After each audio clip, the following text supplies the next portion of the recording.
All right, we're going to take you right now to what is expected to be a potentially explosive hearing. It's about to get underway. The nation's former top infectious disease specialist, Dr. Anthony Fauci, is testifying in front of a Senate committee on the COVID-19 pandemic. Opening statements are starting right now. You're looking at Rand Paul, the senator who is the chairman of the Homeland Security Committee, where Dr. Fauci is going to testify. Let's listen in. Ask forgiveness and pledge to help our government devise safeguards so a man-made epidemic never happens again. Instead of an apology, you have for years avoided responsibility. Regarding the lockdowns, you argue that you did not personally issue every lockdown order, close every school, or impose every mandate. But officials across the country invoked your authority to justify these decisions.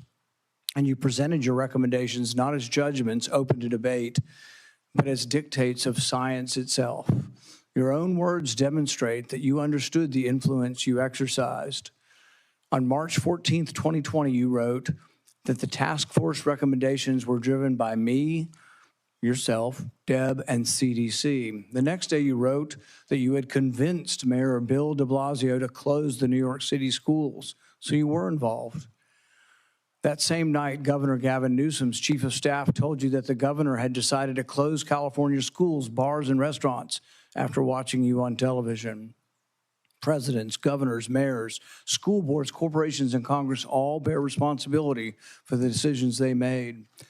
The COVID lockdown, however, could never have been inflicted without you aiding and abetting the crime. Children lost years of education. Small businesses built over a lifetime disappeared. Patients delayed cancer screenings and other medical care. Families were separated from dying relatives. Workers were ordered to accept a medical procedure or lose their jobs. Worship assembly, employment, education, and travel were restricted in the name of science. While you did not impose every restriction, you used your public authority to justify them. While you concluded publicly that COVID occurred naturally, your private record tells a different story.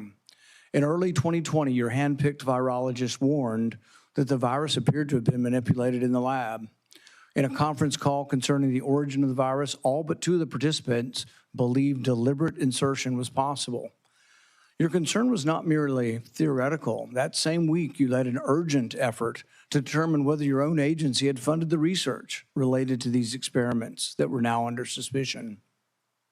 Hours later, your assistant reported that the Wuhan experiments had indeed been reviewed and approved by the NIH.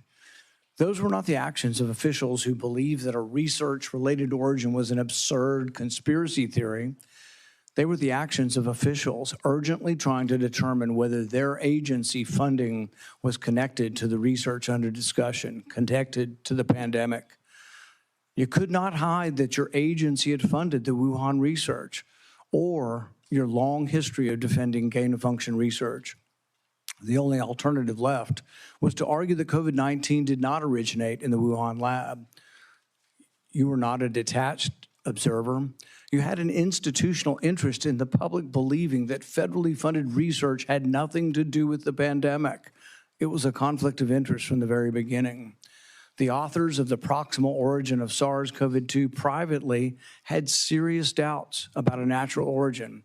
Within days, though, they flipped, and they all wrote in proximal origin that the virus was almost certainly not a laboratory construct.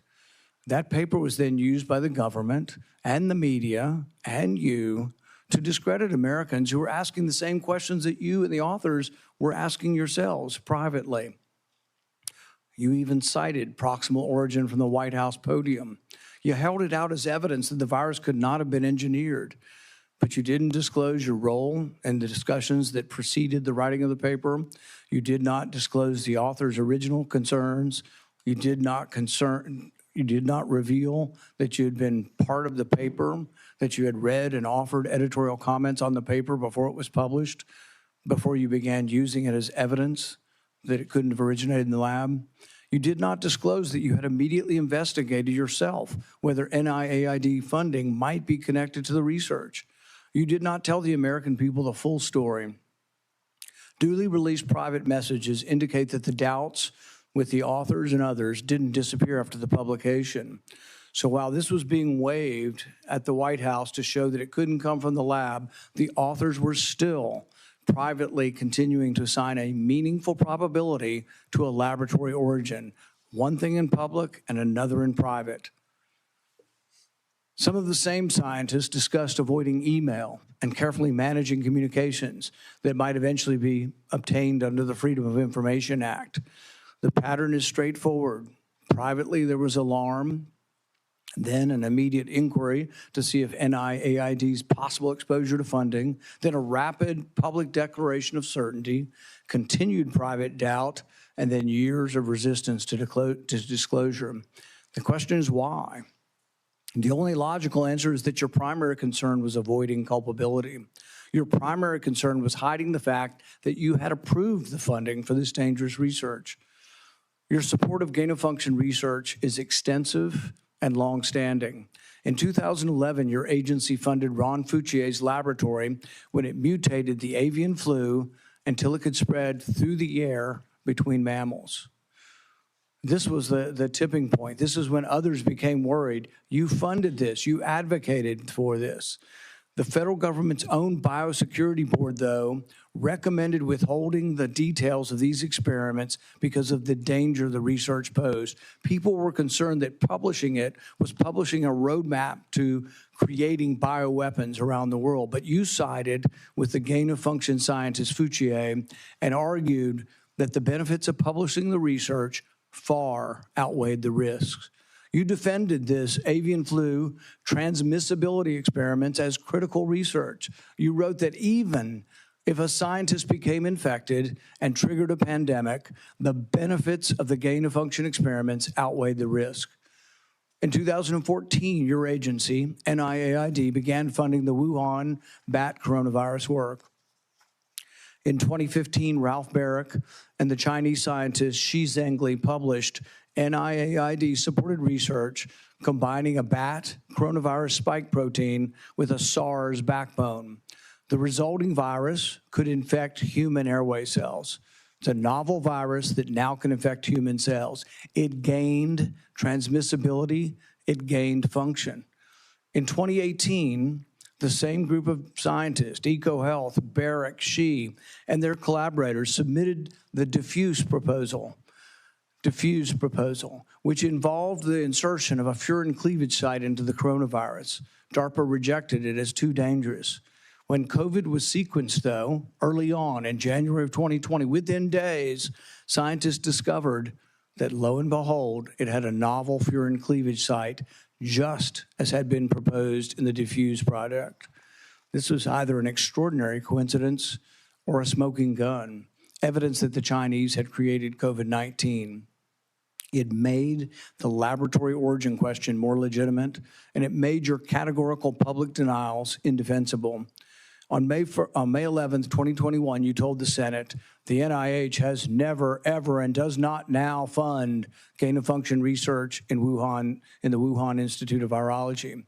When I gave you the opportunity to correct the record, to reconsider the statement, you responded that you had never before lied to Congress.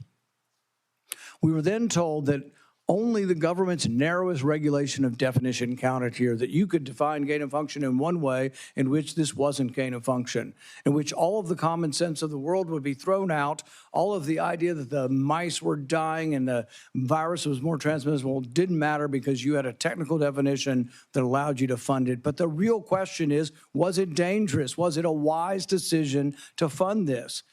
And you haven't deviated from that. You've never admitted that it could have been a mistake funding this research in China.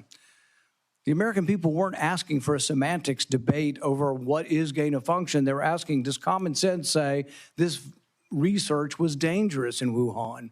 They wanted to know whether their money-funded experiments in Wuhan that made bat coronaviruses better able to infect humans. The answer is yes. They wanted to know whether NIAID adequately supervised their work. The answer is no. When you defended this research, you described its benefits in the broadest terms. But when Congress demanded accountability, you hid behind the narrowest possible definition. You can't have it both ways. Your conduct concerning federal records raises further questions. It is a crime to destroy federal records. Yet our investigation reveals your assistant diligently reported that she deleted tons of emails. In 2024, you testified that you did not delete federal records. Who's telling the truth, you or your assistant? The committee has obtained repeated instructions from you telling federal officials to delete communications. On February 2nd, 2020, one day after Origin's call, you told Francis Collins, please delete this email after you read it. The committee asked for your voluntary cooperation to come today. Your appearance had to be compelled by subpoena. You're here today under duress. You're here today because of the court ordering it. President Biden issued you a sweeping pardon extending back to 2014, the same pardon he gave to his son Hunter. A pardon may protect a person from criminal prosecution, doesn't rewrite history. It does not erase documents. It does not convert a misleading statement into a truthful one. And it does not prevent Congress from establishing what happened. There will be another pandemic. There will be another crisis. And there will again be officials who insist that uncertainty must be hidden for the public's own good. They will demand obedience. They will invoke science. I am the science, as though it were a commandment. They will argue that government officials cannot be questioned because questioning them would undermine public trust. They have it backwards.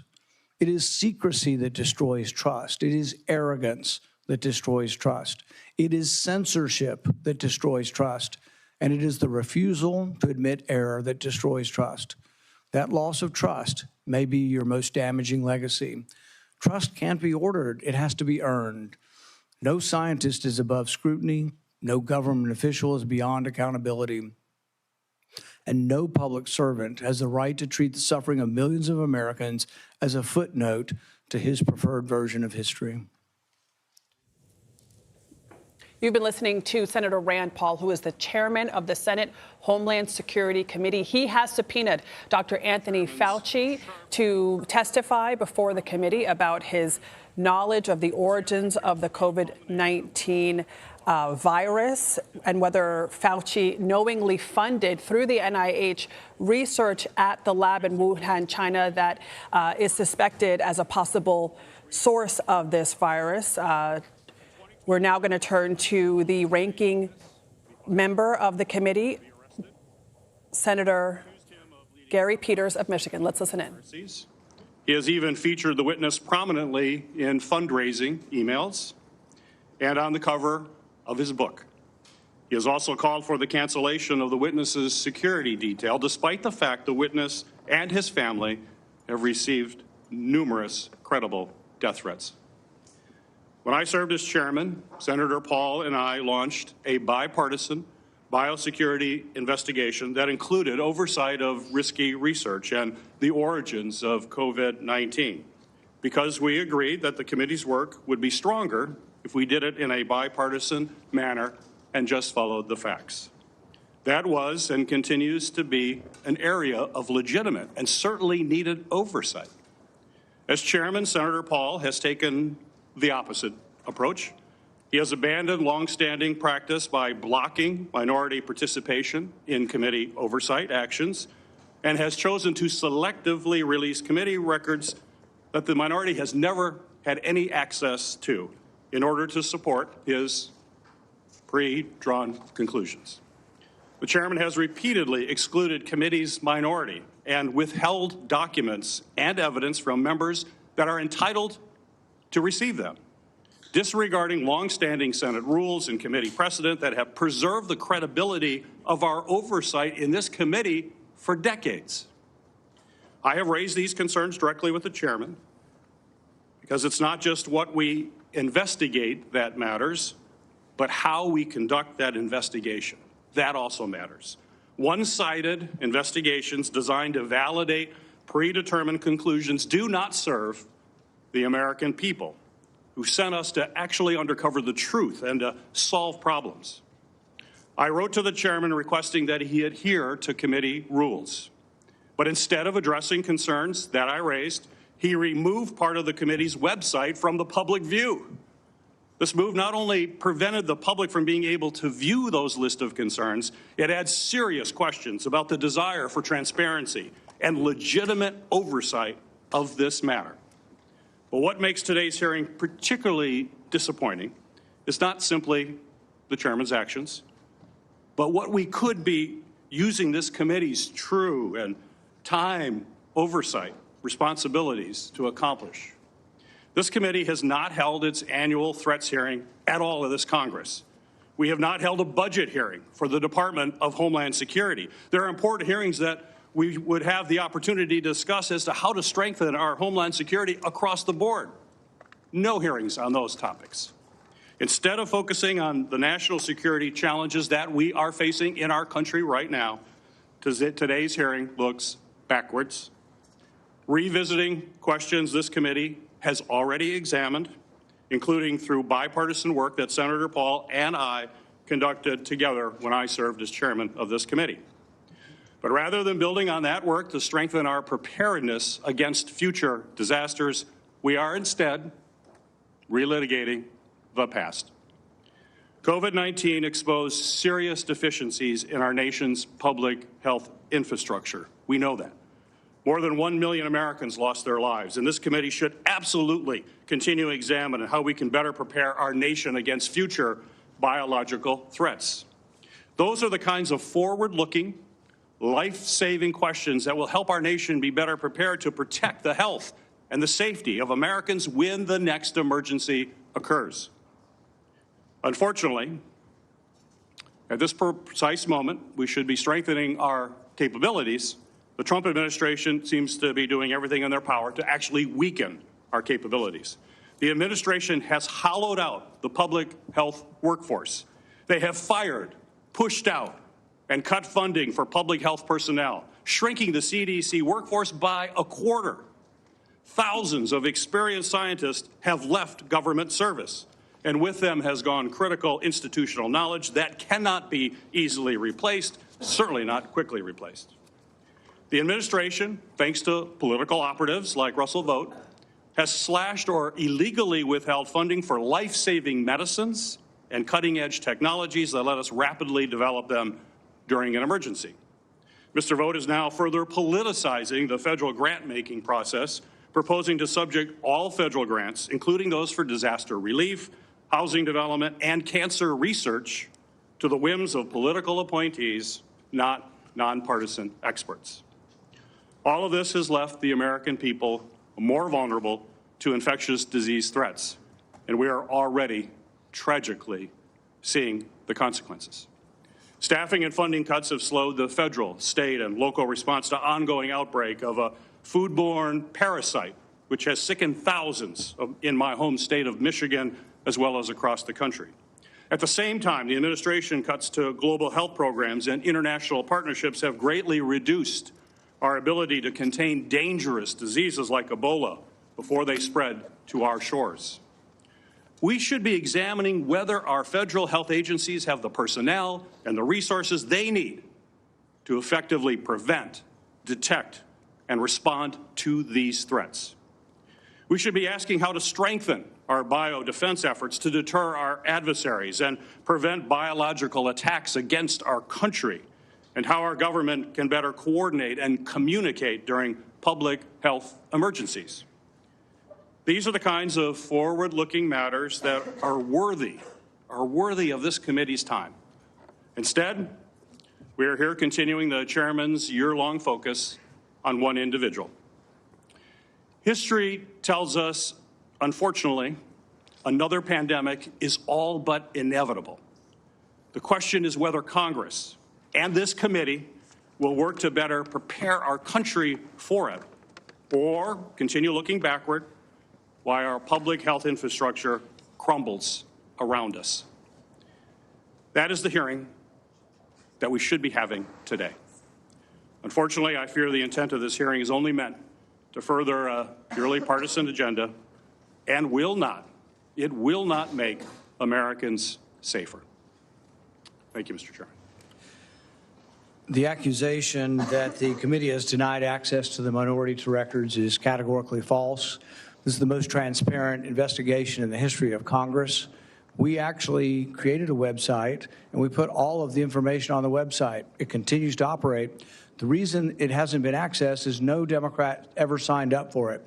Not one Democrat. We told them the access. They never asked for the access code. They haven't been on the website because they have not cared about the investigation. It's a practice of this committee to swear in the witness. Dr. Fauci, please stand and raise your right hand. Do you swear that the testimony you will give before this committee will be the truth, the whole truth, and nothing but the truth? So help you God. Dr. Anthony Fauci, you are recognized for 5 minutes for your opening statement. Mr. Chairman, Ranking Member Peters, members of the committee, I served at the NIH for over 54 years, 38 of those as director of the National Institute of Allergy and Infectious Diseases. Over that period, I proved that I believe in and respect the value of legitimate congressional oversight. In fact, I testified before and/or briefed Senate and House Senate and House committees well over 200 times over those 38 years.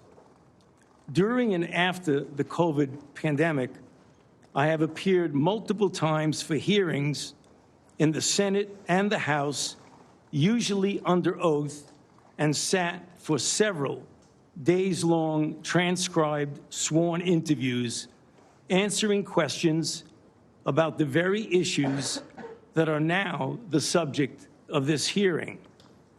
However, given Senator Paul's obvious obsession with calling for my prosecution, his repeated slanderous comments about me, and recently his publicly releasing my unredacted personal diary aimed at embarrassing and intimidating me, the only conclusion I can reach is that the sole reason he is calling me before this committee is to get me to say something, anything, that could vindicate his repeated public pledges that I end up, in his words, quote, behind bars, unquote. Any reasonable person who has followed his unhinged obsession with me would readily come to the same conclusion. Therefore, although it pains me to do so, because of the respect I have for the legislative branch of government and my decades-long record of cooperating with Congress, under the advice of my attorneys, I will invoke my right under the Fifth Amendment of the Constitution to refrain from answering your questions. Thank you. We will now begin a round of questioning. Dr. Fauci, your testimony today is compelled by a lawful subpoena. As you know, it's a crime under 18 U.S.C. Section 1001 to knowingly make a material false statement to Congress, with a penalty up to 5 years of imprisonment. Understanding that you are under oath, the American people would like to understand your reasoning, your rationale for why you chose to fund the research in Wuhan. There have been, intelligence agencies, the CIA, the FBI, the DOE, have all come to the conclusion that more likely than not, the virus came from the lab in Wuhan. And so we'd like to know, what was the rationale? What was the discussion? How, what went behind the decision to fund the research in Wuhan? How did you come to the conclusion that a totalitarian country would be capable of doing this in a VSL-2 lab, a lab that lacked the security? What was the reasoning? And are you sorry, basically, for making the decision? Would you, given another chance, say, well, gosh, circumstances now, as I know it, maybe it wasn't a wise thing. Can you explain to the committee why you chose to fund this dangerous research in China? On the advice of counsel, I respectfully decline to answer based upon my rights under the Fifth Amendment of the Constitution. In the red folder on your table is a copy of Section 192 of Title II of the U.S. Code. Your counsel has been provided a copy as well. That section makes it a crime for a witness appearing under subpoena to refuse to answer any questions pertinent to the question under inquiry. Do you have that in front of you? On the advice of counsel, I respectfully decline to answer based upon my rights under the Fifth Amendment of the Constitution. Let the record record that the witness has refused to answer whether there's a folder in front of him based on his Fifth Amendment right. It is true that you're appearing under direction of our subpoena to provide testimony on matters under consideration by the committee, including the origins of COVID-19, risky life sciences research, and your tenure as a federal government employee. Additionally, you've been provided a full and unconditional pardon dated January 19th, 2025, for any offenses against the United States which may have been committed or taken part from January 1st, 2014 through the date of the pardon for a 10-year period, arising from or in any manner related to your service as director of the National Institute for Allergy and Infectious Diseases, as a member of the White House Coronavirus Task Force, or the White House COVID-19 response team, or as chief medical advisor to the president. Have you refused this pardon, or do you have any reason to believe this full and unconditional pardon, this grant of immunity, would somehow require you to plead the Fifth Amendment? On the advice of counsel, I respectfully decline to answer based upon my rights under the Fifth Amendment of the Constitution. Based on the facts presented, I'm going to direct you to answer the questions. The committee has issued a valid subpoena. They've requested your presence here. The questions are very pertinent to your decision-making as head of NIAID, as well as a chief advisor to the president. Do you still refuse to answer the questions? On the advice of counsel, I respectfully decline to answer based upon my rights under the Fifth Amendment of the Constitution. Let's do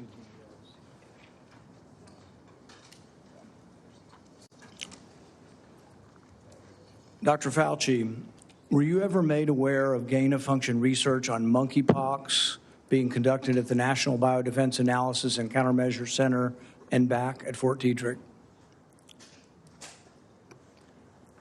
On the advice of counsel, I respectfully decline to answer based upon my rights under the Fifth Amendment of the Constitution. Dr. Fauci, did the CIA ever transfer funds to NIH under an interagency agreement? On the advice of counsel, I respectfully decline to answer based upon my rights under the Fifth Amendment of the Constitution.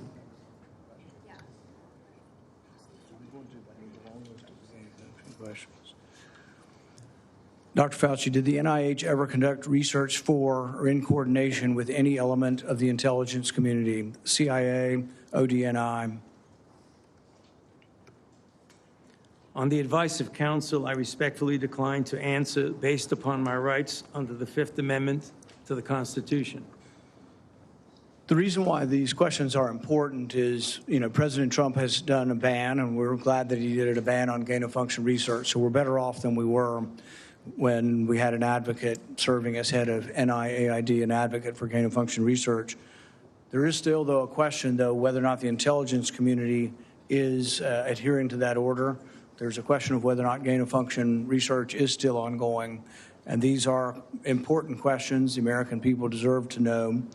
Dr. Fauci, have you been read into any classified Department of Homeland Security program, any prospective special access program concerning gain-of-function research?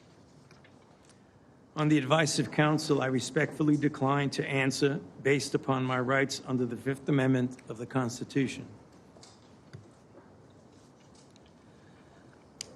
When we look at the research in China, the gain-of-function research that you've denied was gain-of-function, one of the things that startled the scientists when they saw COVID in the first couple of weeks was when they looked at the sequence of it, they said, oh my God, there's a furin cleavage site in it. And in this particular family of coronaviruses, the sarbecoviruses, they'd never seen this before. They were also startled to look at it and see how it was coded for, what the codons were, and to discover that the codons used out of 36 different possibilities turned out to be the one that was commonly used in gene manipulation by scientists. Dr. Fauci, were the scientists at the Wuhan Institute of Virology capable of inserting a furin cleavage site into a coronavirus? On the advice of counsel, I respectfully decline to answer based upon my rights under the Fifth Amendment of the Constitution.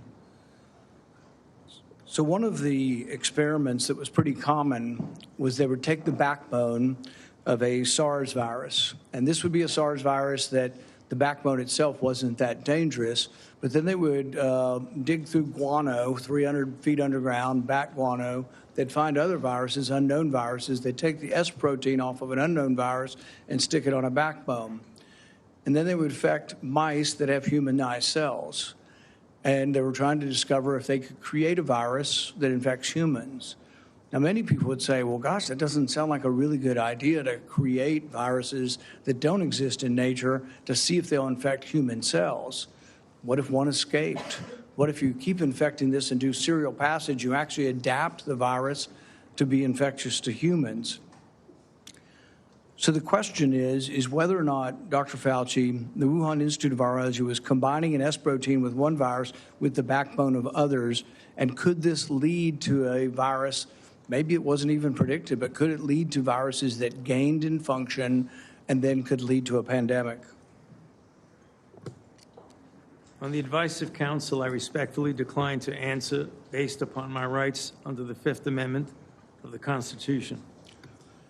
One of the arguments that you and others have made against this virus coming from the lab is it couldn't have come from the viruses that have been published. And nobody's really arguing that. I think from the very beginning, people acknowledged that the viruses that have been published are too far evolutionarily distant from a virus that could have become COVID-19.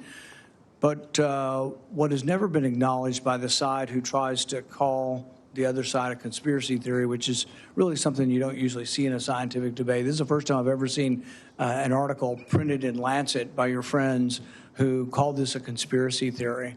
You know, these are the kind of things you see as a screed on a political, website. You don't really see this in science. But when they release this as being a conspiracy theory, we're wondering that when you do this, when you combine these viruses and are able to grow them in humanized cells, whether or not this kind of risky research, whether you call it gain of function or not, whether you use the definition of gain of function, whether this kind of research should have had more scrutiny. I think in your House testimony, you testified that you never traveled to China and that you were unaware that anybody at NIH ever examined the labs, that you trusted the Chinese scientists. I think you said that even recently, that with your discretion, you trusted the Chinese scientists. The problem is that even in our country, we trust our scientists. They're good American scientists, probably doing the right thing for America.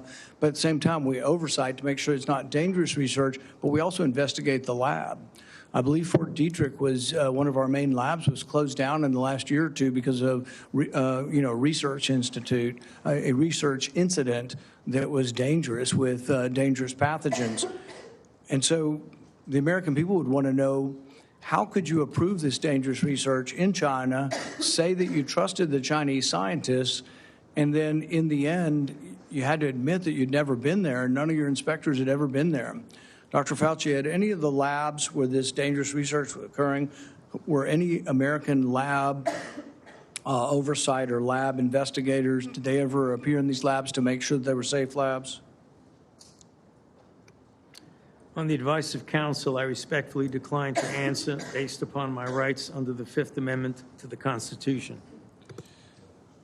So one of the main theories for those who have looked at this being created in the lab was the idea that could have come from a virus not previously published. Dr. Fauci, are you aware that Dr. Shi, who worked for the Wuhan Institute of Virology, was said to, and I think in her own words, to have over 100 viruses that had not been previously published that could have been a close enough relative to create COVID-19? Are you aware of that?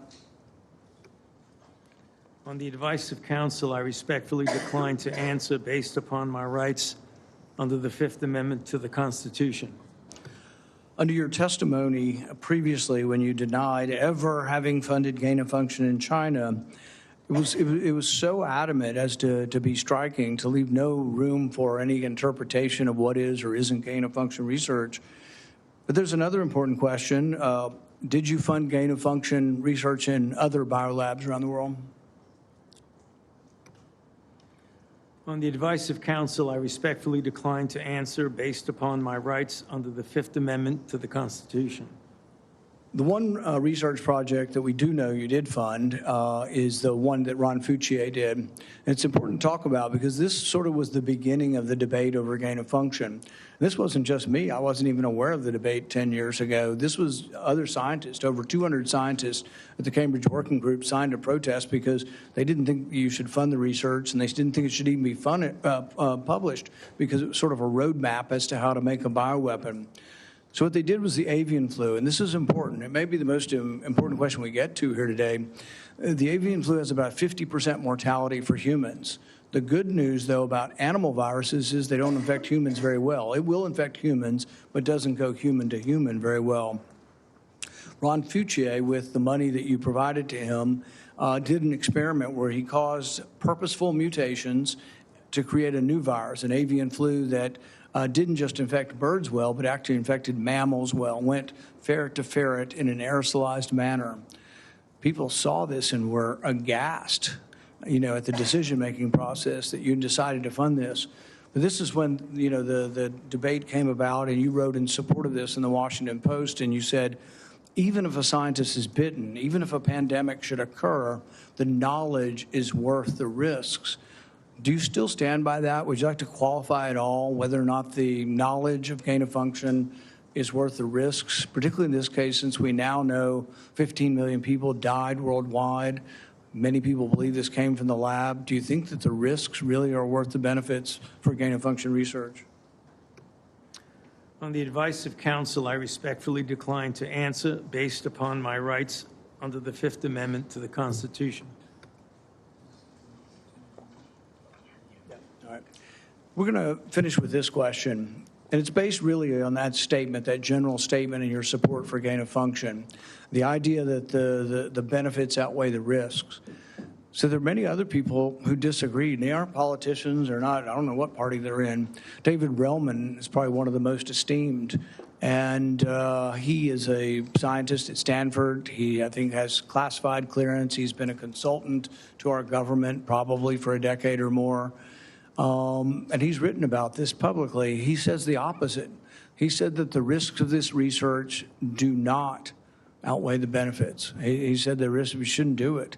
Richard E. Bright, who's been involved in this debate for 2 decades, says the same thing. Says we really shouldn't be doing this at all. There's a quote also by, the Kevin Esfelt quote, is that at the very end?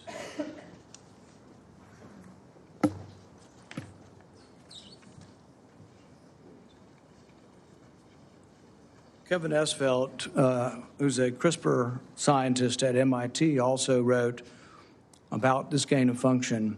I implore every scientist, funder, and nation working in the field, please stop. No more trying to discover or make pandemic-capable viruses. No more experiments likely to disseminate blueprints for plagues. Dr. Fauci, would you like to at least answer this one question for us today and let us know whether or not you've changed your mind on whether or not the benefits of gain-of-function research outweigh the risks? On the advice of counsel, I respectfully decline to answer based upon my rights under the Fifth Amendment to the Constitution. The chairman has denied your assertion of privilege and directed you to answer, but you nonetheless refuse and stand on privilege despite the existence of the pardon. The committee will have to consider after this hearing what appropriate action should be taken against you for the failure to testify after being directed to do so. It's against the law to obstruct an investigation of Congress. There will be repercussions to your refusal to testify today.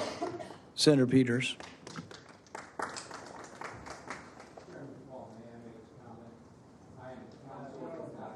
You're not recognized. You're not recognized. If you are unruly, you will be removed from the proceeding. You are not recognized, and you are not recognized, sir. Sir, you are not recognized. You are not recognized. Security, we'll hold off. But you will respect these proceedings. You were told not to sit at the table. You insist on sitting at the table. And we told you you would not be recognized. You are not invited here for testimony, sir. You are being disruptive. Would you behave this way in a courtroom? No, because the judge would put you in jail. I can't do that today, but I can have you escorted from the premises. So I would say, sir, sit quietly and don't say another word. I said, sit quietly. You are not recognized. Another word and you're gone.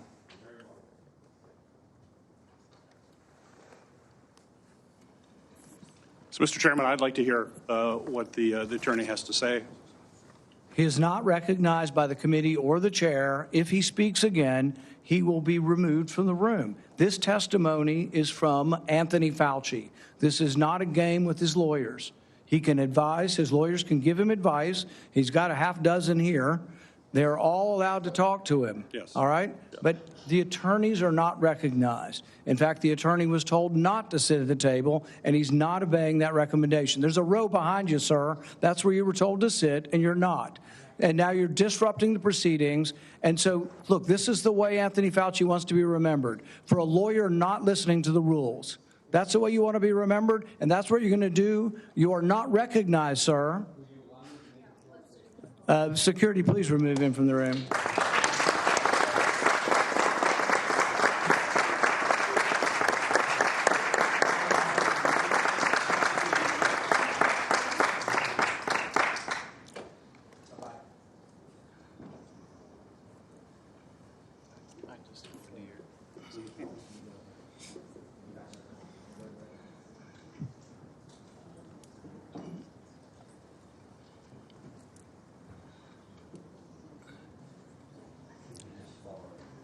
Let the record state that Dr. Fauci will still have the advice of the other half a dozen attorneys that he brought along today. Senator Peters. Thank you, Mr. Chairman. The COVID-19 pandemic is not the first or the last public health crisis to impact our nation. In December 2022, I released a report that identified significant failures in our federal government's preparedness and initial response to COVID-19. This report contained 17 key findings. It's a very large report, which I have right here.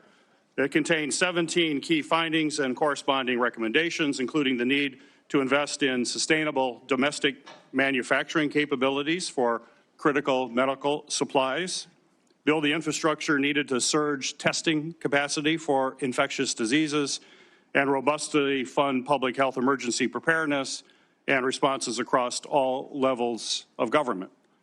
Unfortunately, multiple administrations, including the current Trump administration, have failed to fund or to reform our health preparedness. This is something that I would hope the committee in the future would investigate. It needs to be taken a look at. It also feels like a new public health threat is hitting us every month. There's a foodborne parasite affecting thousands of people in Michigan and across the country, and our federal agencies still haven't fully pinned down the source of that outbreak. Measles cases in this country are at the highest they've been in 35 years. More children are getting sick and even hospitalized from this preventable disease. Over 1,000 people have died from the Ebola virus in Africa, and we don't know how widespread this crisis actually is. We have a hantavirus scare on a cruise ship, and though it hasn't made headlines in the way that the screwworm threatening our food security has, I remain concerned about bird flu that is also spreading and could one day cause a pandemic. This is also something this committee should be investigating and holding hearings on. Since January 2025, the Trump administration has taken a number of actions to drastically weaken our ability to fight infectious diseases and biological threats that endanger Americans. These actions are both incomprehensible and are also inexcusable. They include slashing funding for public health and infectious disease research, canceling contracts for cutting-edge vaccine technology, shutting agencies responsible for tackling infectious diseases around the world, firing thousands of federal employees with keeping our communities and our medicines and our food supply safe, and injecting political appointees in what should be non-political grant-making functions. That is something this committee should be looking at. I could go on. I could go on all the topics that we need to be looking at moving forward to protect this country. We're not doing that in this committee. That's what this committee was designed to do. It's what it has done throughout history. It has done it in a bipartisan way. We should get back to that and think about the future of this country and keeping this country safe. When a crisis like COVID-19 strikes, we have an obligation to examine what went right and what went wrong to provide accountability for the American people. Congress certainly has done that. Between the House and Senate, nearly 20 different committees, including this committee, as I mentioned, have conducted oversight of the COVID-19 pandemic, conducting transcribed interviews, holding dozens of hearings, and released more than 10 reports. Today's exercise, unfortunately, is a stark departure from those largely bipartisan, legitimate efforts.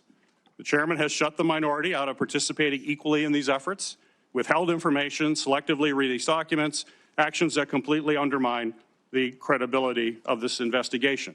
I will enter a record without objection, Mr. Chairman, a letter that I sent to you that detailed all of those areas that we have concern with and where we were shut out. Without objection. We'll provide other details as well. I think today's hearing, unfortunately, does real damage. It's tempting to turn one person into the scapegoat for a crisis that hundreds of officials across both the Trump and the Biden administration were responsible for handling. And it does so in a way that people that are facing death threats. This is only going to, unfortunately, deter other scientific experts from public service to understand that this is what they would have to go through as they provide their advice to us. We're not going to make our nation safer, and I hope that we can restore by doing these kinds of activities, and I hope that we can restore our legitimate bipartisan oversight that's going to help strengthen our public health and pandemic preparedness and other homeland priorities. That's what this committee needs to focus on. It hasn't the last year and a half. Let's hope it does in the future. Thank you, Mr. Chairman. Senator Johnson. Thank you, Mr. Chairman. All right, you've been watching Dr. Anthony Fauci testifying on Capitol Hill about what he knew regarding the origins of the COVID-19 pandemic. Dr. Fauci invoked his Fifth Amendment rights and declined to answer any questions. Let us bring in CBS News congressional correspondent Caitlin Huey-Burns, who's joining us now from just outside of that hearing. Caitlin, good to see you. So since Dr. Fauci has declined to answer questions, as we just indicated, he invoked his Fifth Amendment right. Are we to expect anything at all out of today's hearing other than the questions from Senator Paul? Hey, Vlad, I got to tell you, that was a really intense, chaotic moment just now as you were watching on your screens. I was inside the hearing room. I have come outside now. Dr. Fauci has been repeatedly invoking his Fifth Amendment right to all of the questions from Senator Paul, and I'll get to that in a moment. But notably, just minutes ago, Senator Paul, Chairman Paul, kicked out Fauci's attorney from this hearing room as he was trying to speak. Senator Peters, the ranking member, then asked the attorney more questions or allowed him to speak, and Chairman Paul said no, that was not allowed. He was not called to be a witness today, and therefore, under Senator Paul's telling, he is not allowed to speak. So he was kicked out. The attorney was kicked out of this hearing room. He came out afterwards, and we followed him down the hallway to try to get a sense of what he was trying to say.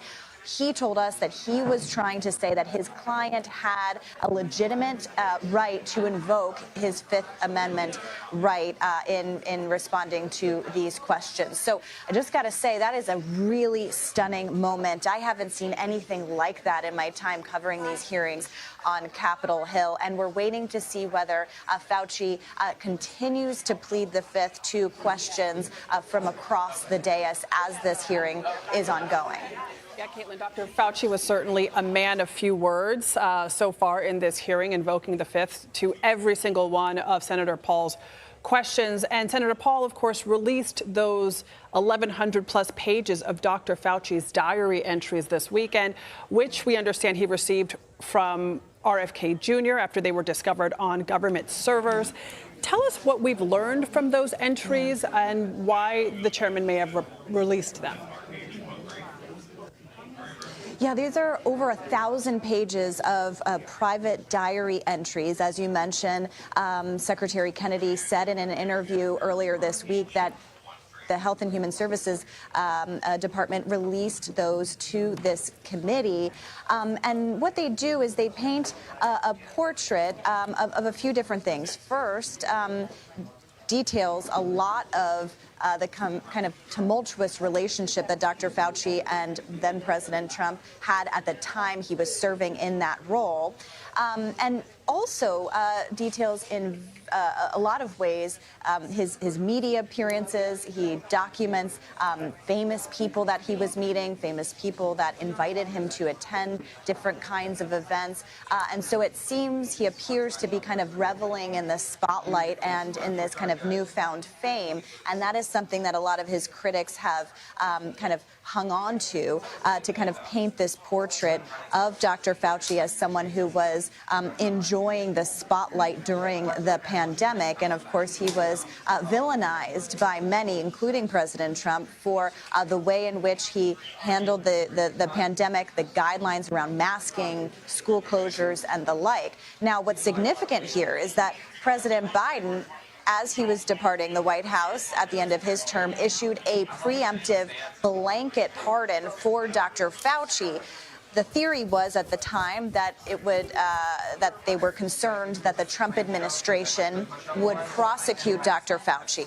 And so that all ties into why Dr. Fauci is pleading the fifth here. He said that while he respects the investigations by Congress and respects the right for them to do so, he, in his telling, said that Senator Rand Paul, the chairman of this committee, is obsessed, in his view, with trying to get Dr. Fauci to say something incriminating. And so, therefore, under the advice of his lawyers, said that he was invoking his Fifth Amendment right to do so. So that's significant, guys, because over the past couple of days here, Senator Paul has said, yes, we are aware, of course, that Dr. Fauci had a preemptive blanket pardon, but in his view does not apply to anything that Dr. Fauci would say today or in congressional testimony, because he says that misleading, lying to Congress is not covered in that kind of pardon. So that all kind of helps explain why Dr. Fauci decided to plead the fifth today. Now, the outstanding question, and you heard Senator Paul there say that they are going to look into ways to try to compel further testimony and whether this falls under obstruction of Congress. Now, you have a Fifth Amendment right. Obviously, we've seen witnesses time and time again invoke that Fifth Amendment right. So the question that we'll have for Senator Paul as he comes out here today is what happens next. Remember, Dr. Fauci is appearing here today because he was compelled to do so by subpoena. Yeah, it's an interesting point that you make, Caitlin, because I think a lot of people watching this would also ask themselves, well, the president gave Dr. Fauci a blanket pardon, so why would he need to invoke his Fifth Amendment privilege, his Fifth Amendment rights during this hearing? You've broken that down for us. I note that Senator Paul is already tweeting, or I guess a member of his staff, because they've got video and he's still sitting there, I'm guessing. But in one of the tweets, or the X's, whatever they call them, he says pleading the fifth may be a constitutional right. It's not an answer to the American people who deserve the truth about COVID, but it is a right that the doctor is exercising. And so ultimately, at the end of the day, is this an exercise in just political theater? Because we're not going to get any answers from Dr. Fauci. That's right. And that was kind of and I'm just keeping an eye on people coming out here, guys. That was kind of the crux of all of this in the first place. I mean, according to Senator Paul, he is holding this hearing because he wants to get at the root causes of the coronavirus pandemic, how it was handled, and so that it won't happen again. But he is making some serious allegations here, as you heard in his opening statement, about Dr. Fauci, what he knew and when. In those diaries that you mentioned, Dr. Fauci does discuss the debate over the origins of COVID. There is, of course, this lab leak theory that he addressed in some of these diary entries as well. And so that has been something that Senator Paul has been pressing on for a while now that he is chairman of this committee, is able to host this kind of hearing to try to get at some of these answers. All right, Caitlin Huey-Burns reporting from the Hill for us. Thank you, Caitlin.